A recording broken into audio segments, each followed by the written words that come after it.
सोलापुरात प्रहार संघटनेच्या वतीने पत्त्यांचा डाव मांडून कृषी मंत्र्यांचा निषेध करण्यात आला। सोलापूर जिल्हाधिकारी कार्यालयासमोर प्रहार जनशक्ती पक्षाच्या वतीने कृषी मंत्र्यांचा विरोध करत पत्त्यांचा डाव मांडण्यात आला होता। प्रहारच्या महिला नेत्या संजीवनी बारंगुळे यांनी जबरदस्त विरोध करत राज्य सरकारवर सडकून टीका केली। जुगारी कृषी मंत्र्याचं करायचं काय? जुगारी सरकारचं करायचं काय? शेतकऱ्यांना कर्जमाफी झालीच पाहिजे। अरे शेतकऱ्याची कर्जमाफी झालीच, कृषी मंत्री होश में आओ।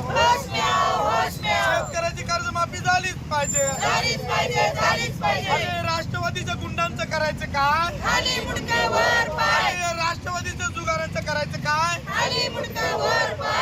हे सरकार म्हणजे एक नवरा दोन बायका अशी परिस्थिती झाली आहे। दोन बायका फजिती आहे का अशी परिस्थिती निर्माण झाली आहे। कॅबिनेट दर्जाचा मंत्री राज्याच्या विधानसभेत ऑनलाईन रम्मी गेम खेळताना त्यांचा व्हिडिओ व्हायरल होत आहे। त्यांनी ताबडतोब राजीनामा द्यावा अशी मागणी प्रहारचे नेते जमीर शेख यांनी केली आहे। महाराष्ट्र राज्यातील कर्तव्य शून्य असणारा भामटा कृषी मंत्री माणिकराव कोकाटे हे भर विधानसभेमध्ये बसून पत्त्याचा डाव मांडला होता।